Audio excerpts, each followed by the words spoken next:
Some employees at Wizards of the Coast seem to believe that Oops All Spells is the only budget legacy option, which is frankly just not true.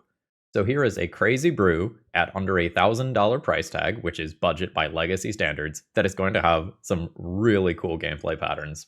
So let's check out a real budget deck that actually plays legacy and that people would enjoy playing against.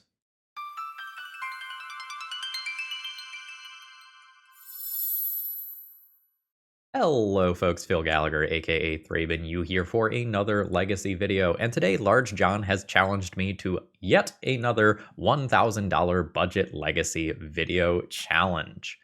So the idea with these is not to just find some random meta deck that happens to be under $1,000, but is to try to find something kind of cool and off the wall that is doing something powerful and strong enough that it's a reasonable thing to play in Legacy. And at $1,000 price point, that often means not using any dual lands at all. And the reserved list is a thing in Legacy that we all unfortunately have to deal with, and so that makes getting access to Legacy cards a little difficult sometimes.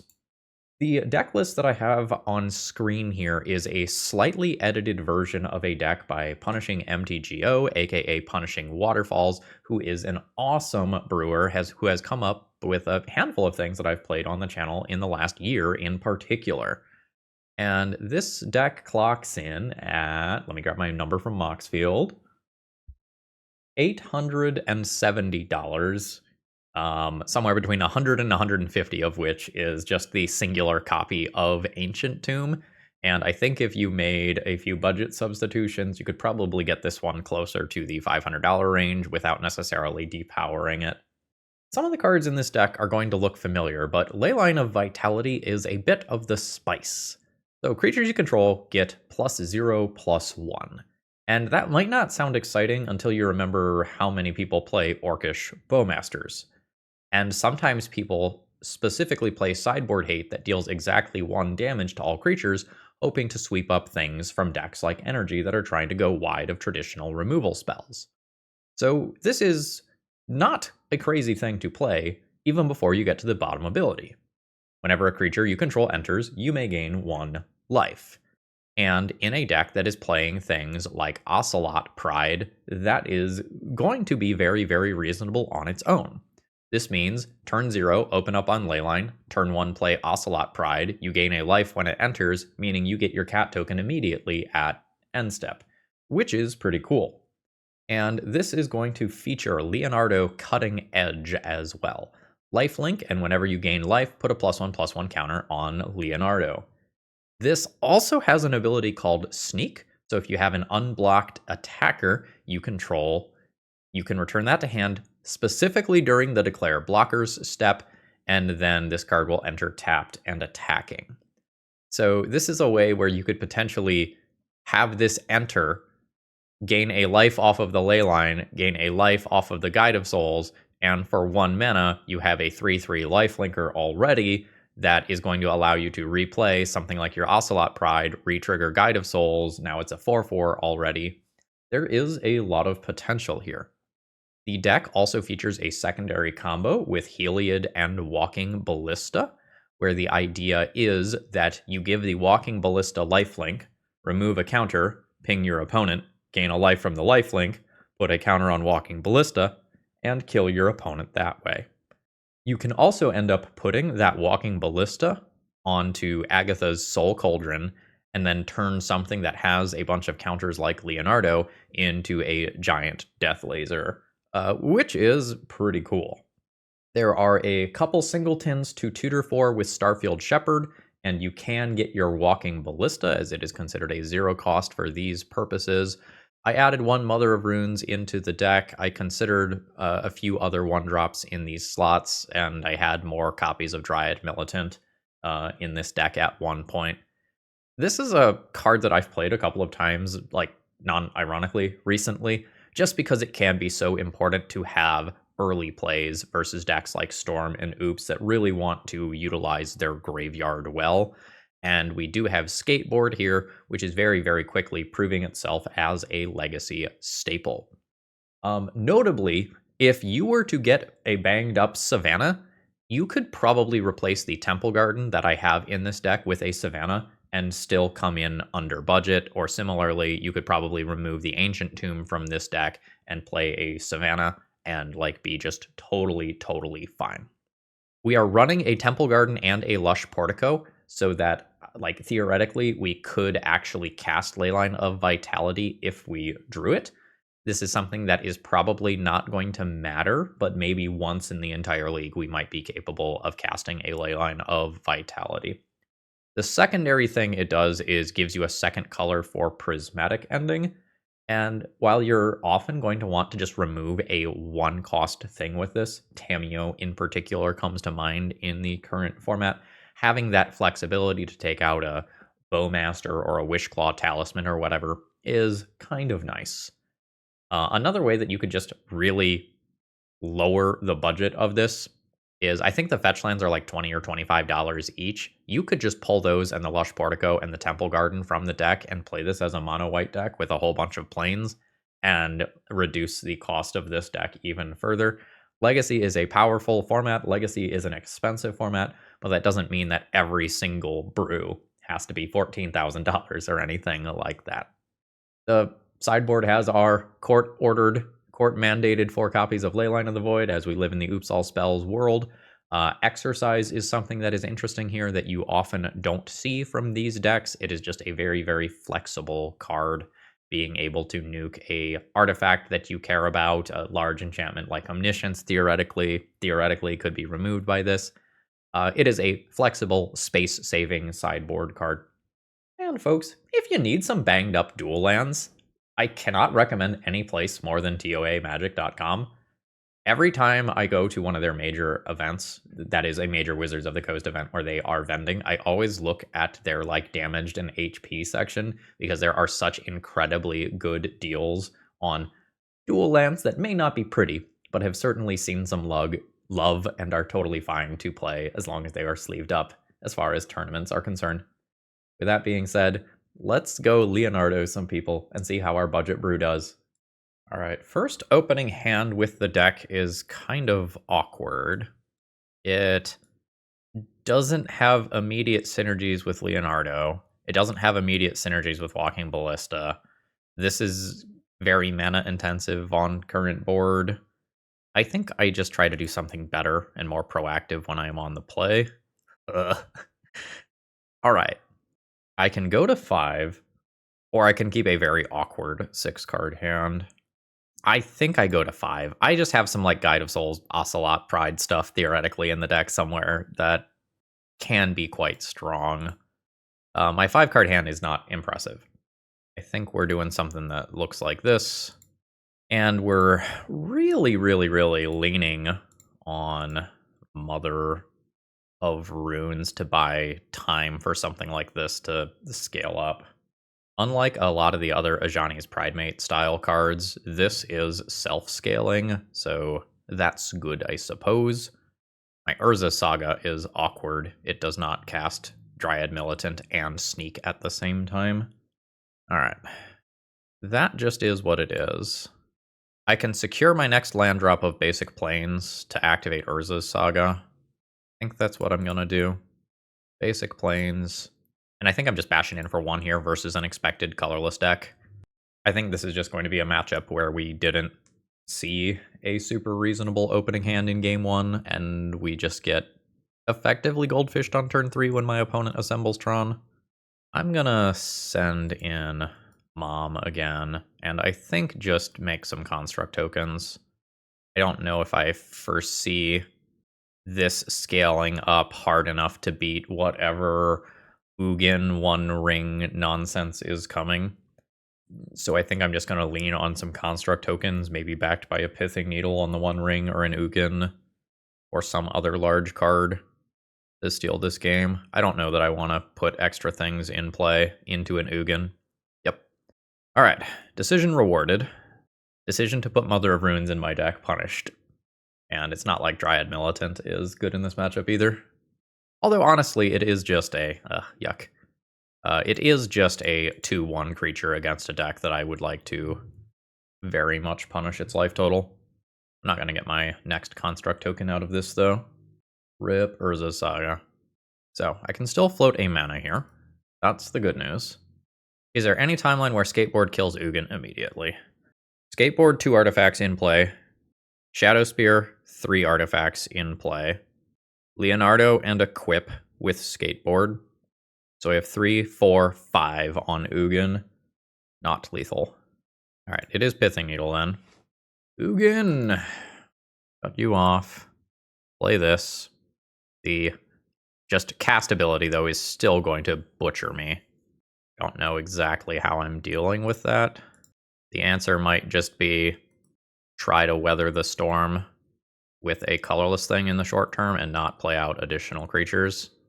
It's kind of whack that after Pithing Needling this Ugin, it is still just a massive, massive problem. My opponent has so much mana. Yeah. So, notably here, you get protection from everything. I can attack the Planeswalker still.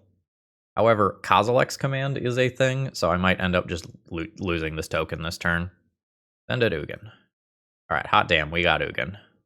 I wanted to confirm that was happening before I drop more things into play, but I miss a counter on Leonardo for doing that.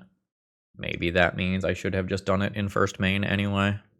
We also have this, which is not immediately going to be good, but has a lot of potential later on. I do have Wastelands to attack these lands. Fuck. Alright. The good news is it's still Pithing Needled. The bad news is that cast trigger still fucking sucks for me.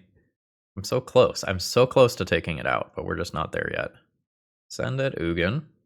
Now it's the Kozilek's command. Yeah. And then the cast trigger kills Dryad Militant. Ugh. I'll keep fighting the good fight for another turn or so, but I expect that this is the end. Ugin is uniquely good against Pithing Needle as far as Planeswalkers are concerned. Absolute beating here. Opponent's hand is now just absolutely full after the One Ring draw. And those towers are worth so much mana. Oh, and we got Karn. Okay, fair. That's just Mycosynth Lattice immediately. Like, we're literally dead now. I am fine conceding there. Clear degree of dominance from my opponent, and they will kill me quickly enough that they're not going to die to their own One Ring or anything. GG. So we can pick up Clarion Conqueror as something that can help with the Planeswalkers here, and that's totally fine. I can think about Disruptor Flutes as well, and I can think about Exercise. It may or may not make the cut. Cage can go, Mom can go. Shadow Spear doesn't seem super relevant. Dryad Militant is potentially expendable, as is Leyline of Vitality. The life gain from the Leyline is not crazy, but the ability to start scaling up Ocelot Pride and Leonardo more quickly certainly matters. I could also just go down on Agatha's Soul Cauldron Walking Ballista type nonsense since my opponent is playing a Karn deck. That's totally valid as well. Yeah, I could see that. I'll leave myself a Ballista to tutor for with Heliod, and then I can just, cut the Dryad Militant. Leaves my Urza Saga options a little lacking, but hopefully it's fine. So, this seems okay to me. I'll lose some life here overplaying an actual factual Savannah, but that's okay. That is probably a negligible difference in this game. My opponent is probably going to do very little damage to my life total. It's possible that Urza Saga combat math is relevant, but more often than not, it is going to be Planeswalkers that are the defining thing of a game. Ancient Tomb and Pithing Needle. I might lose access to my Wastelands immediately, which would be rather unfortunate. Yep. And then there's an Expedition map, which I might just Pithing Needle here. I think I'm just going to Pithing Needle that. I really wish that I had white so that I could Leonardo and then replay Ocelot Pride. I don't think that's where we're at. Let's just go ahead and shut off that map. Send in with Ocelot Pride. After no blocks, I will send in Leonardo, dealing 1 and starting this scaling up. And then hopefully I draw a land for Clarion Conqueror that stops a lot of the scariest things that could happen to me. The Pithing Needle situation is not great for me. A Disruptor Flute as well. You're just going to name the Ocelot Pride that you know that I have in hand? That's totally reasonable to slow me down. Yes, that is indeed what is going to happen. This was something I didn't really think about in playing Leonardo. Should Wasteland not be in this deck? Like, is it just so important to have white for things like these that this is not a reasonable thing to do? Unclear. I need to buy some time to get to a Clarion Conqueror, so I think I'm just going to throw this on the One Ring, which would probably be my opponent's best bridge card to the end game. I'll hit for 2 this turn, 3 next turn, and hopefully I can then start gaining some more life to boost this up a little bit further. Opponent's Planar Nexus means that they have a lot of mana with Candle now. Nothing happening immediately. I'm going to send in for 3 and see if Kozilek's command ends up happening. I think I was correct in my read. Oh, so it looks like my opponent's going to make spawns and then just sacrifice 1 so I don't gain the life. So there's the block. And my opponent sacrifices. And that's very relevant because now I can't draw a card with Halia. Quite annoying. I think I just kind of stumbled over my own mulligans and mana here. Urza's Mind comes down. We're now to like big stuff like Ugin, unfortunately. Candle can untap. Alright, there's Karn. Clarion Conqueror, looking good. Would be looking better on the battlefield, though. Extinguisher Battleship?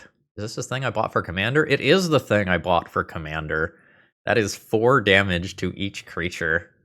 Ugh. And it also takes out my Disruptor Flute that I was hoping would be safe for the rest of the game. What a niche pull. My opponent did destroy some of their own stuff, though. Concede? The Karn for Mycosynth just already beats me. I can't play my Ocelot Pride. Yeah, no, I think we just fully have stumbled through this one, and hopefully things are more favorable in the next round. GG, we got whooped. Today's video is sponsored by Moxfield.com. If you're looking to store your decks online, you're not going to find a better website. It's super organized and easy to use, and I sort everything that I do into a ton of format-specific folders, and you can customize the way that you use Moxfield to your liking. Whether you like text views or visual views of multiple different natures, Moxfield has it all. And it's so easy to use, you might even say that it's a snap. All right, opening hand doesn't appear to be good. I just don't think I have enough mana here to play a reasonable game of Magic. It's just Ocelot Pride that's the only thing to do in that hand. I'm going to keep this and believe in the long-term potential of the Leyline of Vitality, Leonardo, and Heliod. And Heliod can be played on turn 2 in theory, although I might just... We're doing this again. All right. Basic Plains is not what I am hoping for here. I will pass the turn.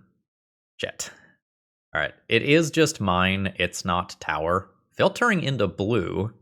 Okay, this is a distinct matchup from the last one, despite sharing a mana base core. Yeah, my opponent is going to have things like Stock Up and the very silly blue X-Cost card whose name I can never remember, and I always forget exactly how the card works. So do I preemptively Pithing Needle something like the One Ring, or do I save this so that it's flexible? I think I save it so that it's flexible. So I get to play Leonardo, and I will start gaining life immediately. Well, assuming this resolves, I guess. Blue deck.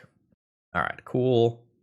Okay, no. We gotta always yes to that. Always yield to that. Always interested in the life. And Leonardo gets a counter. And this is not a 2-2. This is a 2-3 because of the Leyline of Vitality buff as well. All right. So the Expedition map is basically free, as the tower my opponent can find just sets this up very, very well. I don't think I'm going to needle until I can see what it is that I need to needle. Here is the Force of Will, pitching a Thundertrap Trainer. I can send in for 2, And then I will end up putting another counter on this. It's a shame. We were about to start scaling up our threats by 2 each combat. Baby Kozilek's Command? Baby Kozilek's Command. There is a stock up. I don't like my long-term prospects here. My opponent has so many cards and so much mana and a few blockers. And the Eldrazi spawn can blink lifelink. Let's see if I can gain life this turn. Oh, fuck. I have this Leyline. I could have played Ocelot Pride pre-combat to maybe gain 1 more life. I'm worried. I was thinking about the Eldrazi spawn just blocking and sacrificing like we saw last game. All right, I have missed 1 point of life. Let's always yield to that. Then I will throw down the Ocelot Pride, gain my life. 1, 2, 3, 4, 5, 6, 7 will be 8. I think I'm gonna now begrudgingly play this out and put it on the One Ring. I'm just starting to get worried. So I gained some more life here from the Leyline of Vitality as well. Leonardo is a real sized threat. All right, is that X thing happening? Nope, it is another Kozilek's Command. Opponent has no concern for my creatures, no need to remove them. I will just murder you, they say. That was 3 on bottom, though. That's lucky on my end. It is yet another stock up. Dismiss this at this point. A power plant. All right, we are to Ugin instead of the One Ring, which is not great. Even the cast trigger stuff here would just be devastating. Losing Leonardo and Ocelot Pride. Okay, yep, so opponent had both. Now it's my lone cat token versus the world. This Lush Portico needs to do some work. Wasteland doesn't actually knock my opponent off of Tron, humorously. I think I need another real permanent. Okay, that definitely counts. What can we do with that? Ocelot Pride, Guide of Souls, Walking Ballista. Walking Ballista is colorless? Okay. Warp. This is a devastating counterspell if my opponent has it. I am on fumes. Alright. Cool. Gain life. And I did put a second Walking Ballista into the deck. So grab Ballista. Opponent says sorry. Dog-related distraction. No P. I get it. I will do a Walking Ballista for X equals 2. Fuck. I can get another Ballista next turn, but this does feel pretty darn bad. Yeah, opponent will just take the 1 on Ugin for sure. So the One Ring card draw is off, but even just Ugin plus gain... Well, fuck me. This matchup is so bad, folks. This matchup is so bad. Oh, man. We are out here doing our absolute best. Oh, opponent has a Corgi. So I went Cage, Shadow Spear, Cauldrons out before. And then I think I trimmed another Ballista. Having played this matchup now and realizing how important the colorless creature is, maybe I just need to keep both Walking Ballistas as something to tutor for. Maybe I get worse at removing Urza Saga Construct tokens and keep the ability to put more counters on a Walking Ballista if my opponent does not have Karn. Reasonable. I think I'm just a little too slow to set up in this matchup. I don't know that I can throw away the double Wasteland opener. I feel like I have not had just those like typical Ocelot Pride Guide of Souls openers that I would expect from this deck. That's okay. I think I am just hoping that my opponent does not play a Pithing Needle on turn 1 on Wasteland. I will cry. Hers is mine. Expedition map. Understood. I will now just snap off a Wasteland on the next 2 land drops, literally no matter what they are. I just would like to keep Expedition map from doing its thing if possible. Get them. Get out of here. I do have outs to the One Ring and Karn and whatnot, which is really good. I can shut off Expedition map, and I think I will, honestly, because this represents another Pithing Needle effect. So I am, air quotes, good to go in terms of covering my opponent's 2 biggest things that I care about. Fuck, they've still got this much mana. despite my attempts to slow that stuff down. But now I'm going to do this, and I think we are not doing the Heliod style stuff right now. I think I am fully on the keep the one ring from hitting play train. Have we hit the point where my opponent will miss a land drop? We have stopped 3 lands in that we destroyed 2 mines and stopped Expedition Map from being a land. Negative. Shit, Caracas is also very good versus Leonardo. Shit, it was Karn instead. Fuck. The Expedition Map's got hands. It did not come in, though, which was not quite relevant, but could have been if I had an Ancient Tomb as well. I'm currently debating whether or not I am playing Skateboard to increase the size of the Urza's Tagas tokens, or keeping it to tap down map next turn. I think I'd keep it to tap down map next turn. God, my opponent had so much mana. That is a Mycosynth Lattice. So I will go ahead and make a friend in response to that. This turns all... Oh no, do you have swords? Do you have swords to plowshares? I was just about to get excited about how Mycosynth Lattice made everything an artifact and was like going to let me kill the Karn. Oh. Oh no. My opponent in chat says this Dismember suddenly became much worse. Sure did. Okay, so right now I can't use this for mana. So this is going to become a 6 when I lose this artifact, but then I will gain a different artifact. So here is a Pithing Needle. I've got one on the one ring. So we will name Ugin Eye of Storms with this one. So things get a little weird here. I kill Karn. Okay, they're still going to use the Dismember. Okay, so I deal 2 damage to Karn, and the game continues. I can't cast my spells. These things don't work. My opponent can just plus on an Expedition Map or Mycosynth Lattice, and I think they are just good to go from here in terms of taking over this game. All right, there's the one ring. Notably, they are doing that for a large extra cost. I need to keep hitting land drops so that I can keep growing this. This is indestructible, though. How do I win? Karn can just keep plussing on the one ring until my opponent finds something good. I think my opponent fumbled, but I think their deck is just so good against mine that that fumble was not fully punished. So there's an Ugin that can just gain my opponent some life and draw some cards. That is going to be good enough to win the game. Oh no, sorry, they can't activate that one. The indestructible here is devastating. I don't think I can win.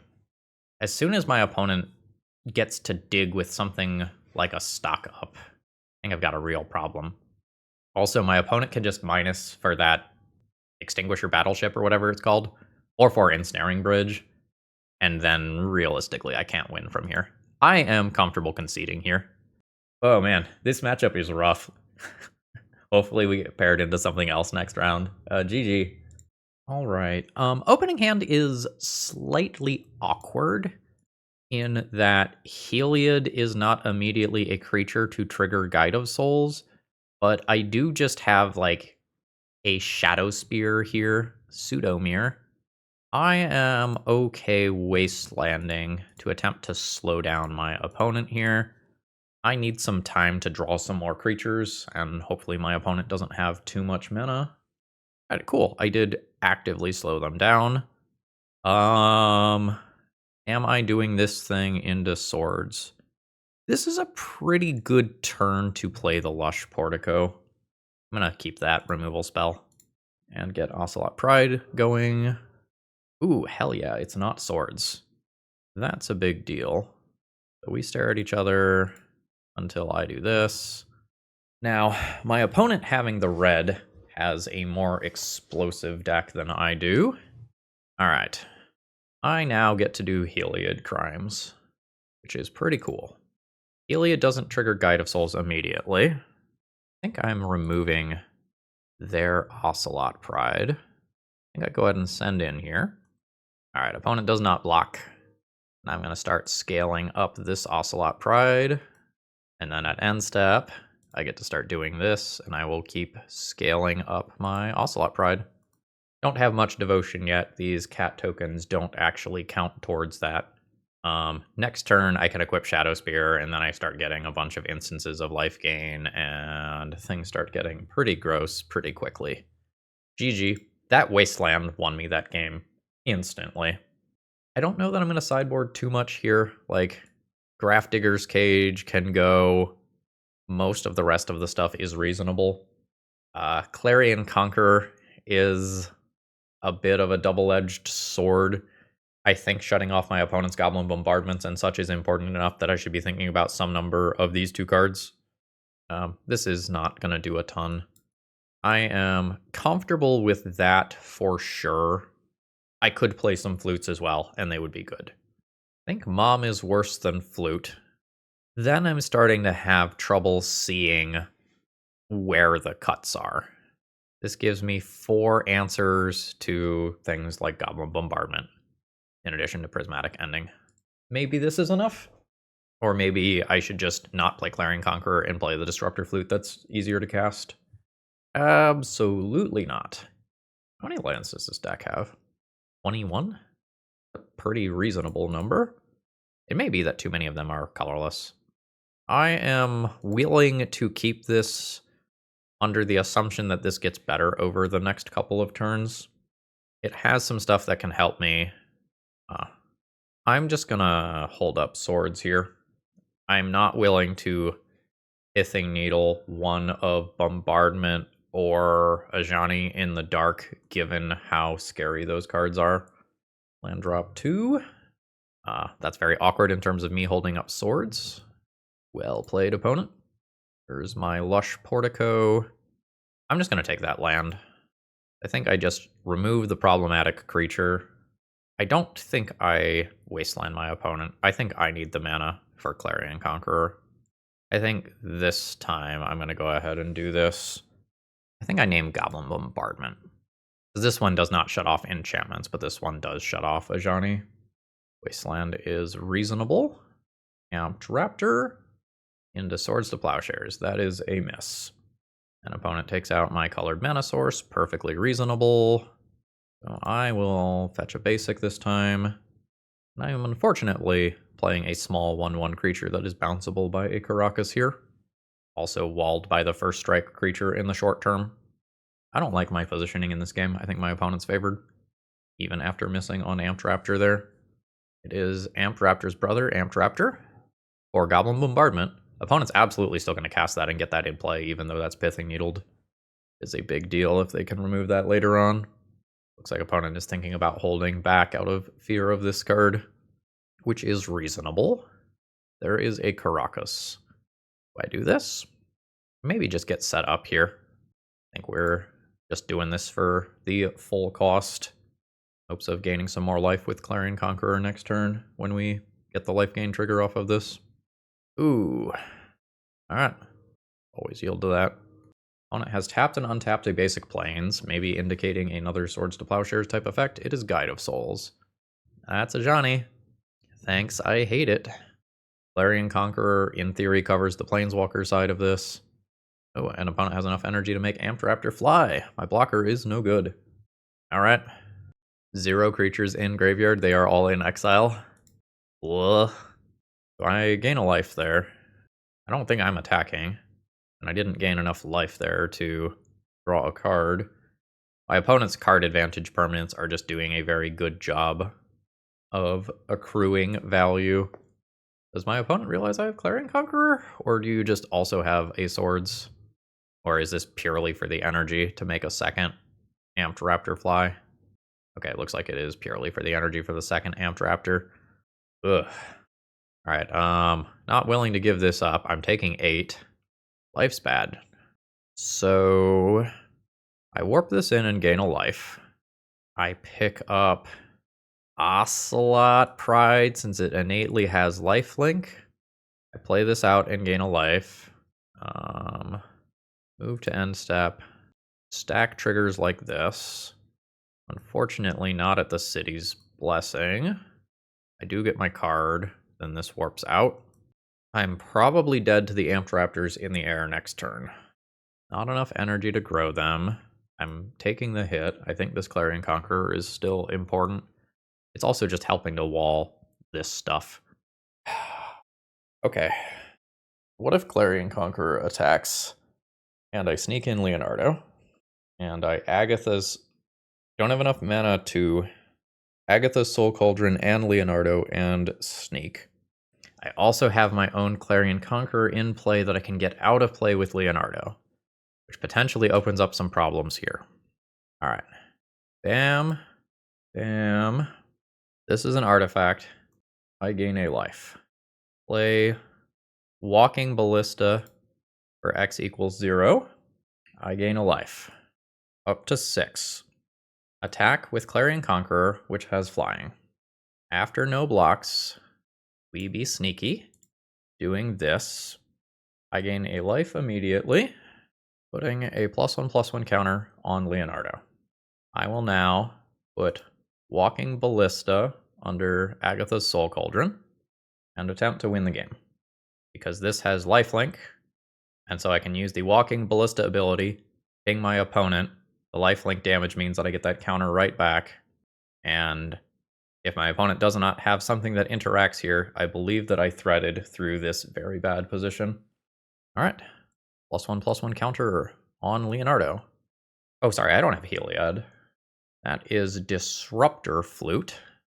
Okay. Or no, whenever I gain life, I'm already getting a thing, right? So I'm good. This works. So ping the face, get the +1/+1 counter, which turns the ability back on. Okay. So my opponent had the opportunity to stop that by playing Disruptor Flute earlier and didn't. Good for me. Notably, even if they Disruptor Flute there, I will gain enough life this turn that I can live through another turn of Amped Raptor. So I think I was turning the corner on that game, but it's so hard to tell because now Clarion Conqueror is out of play. So Ajani Planeswalker side becomes a problem, meaning that the Cat Warrior tokens are a little problematic. So this was a little closer. I also do have Karakas to bounce Ajani, so things would have gotten weird. GG's. Very intricate game. Alrighty, opening hand is reasonable here. Windswept Heath? A forest? It's fucking Enchantress! Hell yeah. That's a very different sort of matchup. I suspect that my opponent will be favored here, in that I'm not going to be the best at interacting with their enchantments. That's Sterling Grove, Everybody Shroud, Leonardo Walking Ballista assembled. Am I sneaking this? I don't think I'm sneaking this. I think I'm straight up just casting this card here. And we will yield to that. Triggering Leonardo. We'll yield to that. And then next turn I can start doing crimes with Ocelot Pride. My opponent does not have an enchantment thing in play yet that starts drawing them cards, so presumably Sterling Grove is going to tutor for Enchantress's presence, and my opponent can kick that off. There's going to be some things like Elephant Grass that can happen, or On Thin Ice, that can slow down my whole creature thing. Ooh, opponent removing Guide of Souls over Leonardo. Understood. I'm going to go ahead and warp this in. I think there's a bunch of ways to do this. Kind of interested in just grabbing Ocelot Pride. Mother of Runes is not crazy there, though. I think I will fetch, do the Temple Garden, because I might legitimately cast this card. Ocelot Pride, in for 2, and start making cats. What the fuck is this avatar shit? Alright, exile up to one other target non-land permanent, and it's got some waterbend words on it. What does this do? Sacrifice this enchantment. If you do, scry 2. Okay. Yeah. I will say no to planes. I'm just going to cast this for a sad 1-drop that contributes to the count for the City's Blessing, and make a new cat. The game 1 Rest in Peace is usually indicative of Helm of Obedience as a thing that my opponent can do as their actual factual kill. So if I were to randomly... Oh shit. draw my Pithing Needle, that's what I would put it on. So now this becomes, do I want to continue playing this game? My opponent has not deterministically won, but they have more than likely won. His exact wording, you can't lose life, prevent all damage that would be dealt to you. Alright, got it. I'll pick up a Guide of Souls. So just to show this off, if I attack with my Ocelot Pride here, my opponent is at 12, I am at 21. That doesn't change my life total, right? So that doesn't scale up with Ocelot Pride.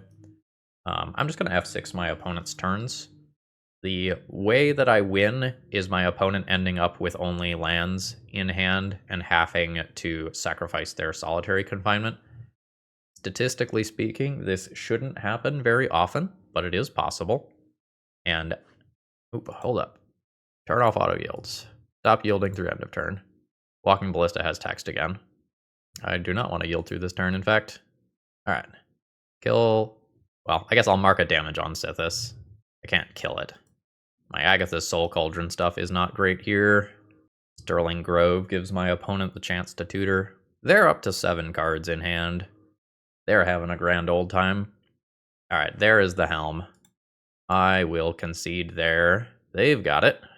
It sounds a little silly to say. That was a pretty fast kill for Enchantress. Like, turn 6 is pretty good for them. So, I am not interested in Agatha's Soul Cauldron that uses my graveyard versus the Rest in Peace deck.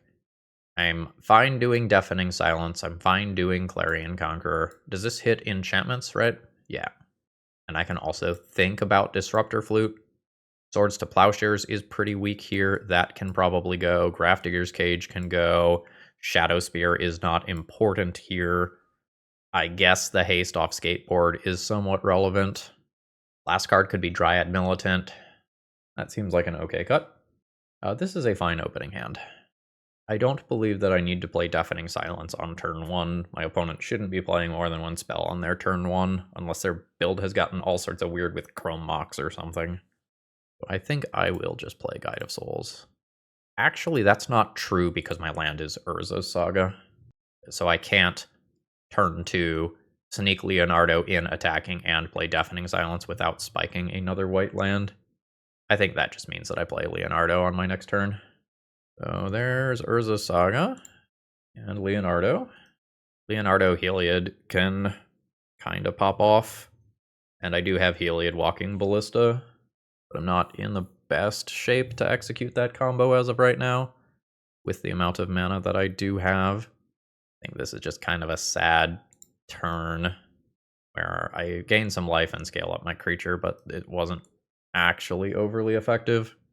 I need my Walking Ballista to live through like a Heliod activation. So if I have Walking Ballista for 1 and I remove that counter, Walking Ballista dies instantly. So I need a Leyline or something in play to help enable this. Oh yeah, Caracas bouncing Leonardo, not great. Disappearing land, also a problem here. I might just lose this one to myself. Name Helm. And stop that for a little while. Throw down a Walking Ballista, pass the turn. I don't know how much my Deafening Silence matters right now. My opponent playing like powerful cards and cantripping twice with them might just be enough to overpower me while I am stumbling on my single land here. Okay. Only one of those things I can target. Sterling Grove doing its thing. In with Walking Ballista for 1 damage. If my opponent sacrifices the Sterling Grove, I can get my Guide of Souls back. But if they sacrifice that, they are probably picking up something like Solitary Confinement, which is not great for me. So there is a Sithis, and that's a creature, so my opponent can play another thing. Now I can't touch my opponent's permanents ever. This might be the point where I pack it in. Like, I can't cast spells. My opponent is drawing 6-ish cards per turn. And my 3 Leonardos aren't effective. And I don't have mana to pump into Walking Ballista if I spike Ancient Tomb here. I think I can call it there. We just stumbled a little bit too much there. GG. Alright. Final round. Opening hand is really slow. I feel like I just get rolled by the average Legacy deck in keeping this. On 6, I guess I keep this, and I'm playing an awkward colorless game. Yikes. What do I even put back here? The Walking Ballista is pretty bad, but it theoretically combos with this as a backdoor win. If I draw a white source on turn 1, I would love to have this. Let's throw back swords. I am unhappy with this hand. Mox Diamond, Gunking Urza's Saga, and Expedition Map. Not a fan of what's happening here. The opponent is probably playing that out purely for mana efficiency here. This represents Hasty Merit Lage as this game goes on. Am I doing Ocelot Pride? I just need to play my own Urza Saga to work towards a Pithing Needle. I'm going to do that. I will skateboard your skateboard. We're grinding. There is Dark Depths. I do not think my Pithing Needle is going to be fast enough. Fuck. Is there one more mana here? Not yet. Cracking Map is just probably going to get something like Yavimaya. Make the mana smoother next turn. Raucous. Okay. Urza Saga ticks up. So if my opponent has Yavimaya, I die next turn. If I fetch, I go to 19. Ocelot Pride attack doesn't put me over the appropriate amount of life. So I think I'm just going to make my robot and hope for the best. There is Karakas. I will make a robot. 2/2. That doesn't answer a Merit Lage. I will make a robot. Pithing Needle, Pithing Needle, Pithing Needle, please. Oh, yeah. We don't deserve this, but we're getting it. Thespian Stage. Off. Fetch white mana. Come on. Come on. Basic Plains. Arid Mesa. Basic Plains. Ocelot Pride. The lifelink that I'm getting here is 2. I'm going to go for more life rather than more damage. Maybe there's some timeline where I can lifelink my way back above 20. Like, I do have a Heliod. Alright, opponent's now making their thing. 2020. Oh, God! Never mind, I'll shut the fuck up. Karakas. I'm such a luck sack there. This was a devastating draw because it would mess with my Heliod giving lifelink to a construct token. Ooh. Yeah, if my opponent, when my Urza Saga trigger to fetch Pithing Needle is on the stack, just makes their Merit Lage, I'm fully dead. They might have been playing around something like a Karakas there, which I drew the following turn, which is daggers. Ooh. Alright. I've got options. I think I'm into Disruptor Flute pretty much no matter what. I don't need Cage. Shadow Spear can be relevant. I don't know that I need Mother of Runes. The Maze of Ith is really the biggest thing I need to protect from. If I see something weird like Punishing Fire, we can pivot back into that if I need it. And then we start thinking about whether or not I want something like Exercise, which is kind of a medium speed card. The first land drop off in Exploration is often the most important one, so Exercise for Exploration specifically is not overly exciting. I don't know that I want to sideboard any more than this. I think with my Soul Cauldrons and Dryad Militant, I have enough for Life from the Loam, which is not necessarily as central to the lands deck as it used to be. Now that Urza Saga is just another very contained win condition that honestly wins a lot faster than the deck used to. Okay, my opening hand has Leyline Ocelot Pride. Double Leyline Ocelot Pride? That's fascinating. Is it good? I don't know that this is good enough here. I really need another land and or creature. I think I ship this. Okay, I'm in for this. I think I'm going to bin the Urza Saga. And we try to go this route with this game. We've got a Taiga, and an Exploration, and a Dark Depths. Yep. I think I'm just going to bin the Dark Depths while I know that my opponent can't crop rotation. That's bad versus a Life from the Loam, in particular. Land, more Exploration. Yes. No payoff. So I will just try to get something established over the next few turns and hope that my opponent doesn't draw a Haymaker. Cool. So I can play Agatha's Soul Cauldron immediately and start chipping away at my opponent's graveyard and make it so that Life from the Loam is not a reasonable top deck. I think I'm going to do that. This is very, very bad in terms of tempo, but I'm not expecting this to be a fast game. All right, Leonardo, not great anymore. Goodbye, Dark Depths. Wasteland, a reasonable pickup. I think I'm just taking out that Caracas so that I can play Leonardo. That feels important. I'll Disruptor Flute it, like that's not the end of the world. But it does mean I won't be holding open my mana for other cool things. So I will play an Urza's Saga, which might get sniped immediately, does not. So here is a Disruptor Flute. Put that on Mazavith so Leonardo can get in there. Yeah, there's one. And I will drop an Ocelot Pride. I am at 21, so I'm not immediately dead to double crop rotation. Wasteland is solid. Yep.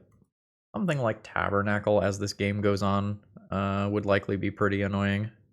Alright, there's a Life from the Loam. I mean, I will eat the Wasteland and then untap Agatha's and junk this. Another Wasteland, sure. So, goodbye Life from the Loam. Don't have mana for Heliod here. That worked out really, really well for us. Was my opponent's hand actually a keep? What turn was that at the end? So that was turn 6. I think the only card of impact they played the entire game was the Life from the Loam. Exploration is one of the things that certainly makes your hand keepable. I think if they didn't have that Loam, it was possible that that hand could have been a mulligan. Regardless, GG. Alright, let's go ahead and wrap this one up. Overall thoughts on the deck list. Too many colorless lands. I think the cards that are in the deck are totally reasonable, but I think white is really, really important to the opening hands, to the point that maybe the Urza Sagas just fully should not be in the deck, and you can remove the Urza Saga package for more things that work with the lifelink stuff, which isn't hard. We've played some Soul Sisters stuff recently on the channel. There's plenty of other things that you can do that are synergistic in that way. But I think I mulliganed due to colorless lands a few too many times, and admittedly, the Pithing Needle stuff was incredibly relevant to this league. But I think if you are trying to play some budget legacy, the consistency of being able to cast your spells and do things like, all right, I'm going to play Guide of Souls on 1, Ocelot Pride, and Swords Your Tamiyo on 2, might be more important than the value that Urza's Saga offers. I would explore that further if I was going to try to refine this list. Leonardo self-scaling and also being another way to combo with Walking Ballista, Agatha's Soul Cauldron stuff was cool and got us a very, very intricate win. I largely will thumbs up this card, but Caracas definitely came up in multiple rounds as something that is very, very good against this card. So there is a cost of getting the upside here. This is not necessarily strictly better than a lot of the Ajani Pridemate cards, Ajani's Pridemate style cards that we have seen in other videos on this channel. We did not play against the typical blue-black experience of Legacy to see Leyline of Vitality, Blanking Bowmasters, and we didn't line this up with Ocelot Pride very often. I think this is a time where I would want to gather more data on this deck and try a few iterations on this deck before I make my ultimate decision on how good it actually is. But we put 2 wins on the board today versus what I would consider a relatively bad matchup spread. Those large Tron decks are just going to eat us alive, I think, just about every time. So those were very close to auto losses. So I think I'm going to give it the shaky thumbs up in that I would be very happy to try this again, and I think as a budget legacy option where darn near everything in this deck is a playable staple in some format, I would give this a thumbs up. All right, I'm going to go ahead and get to my editing, see what the cats are up to, and I hope you all have a great rest of the day. See ya!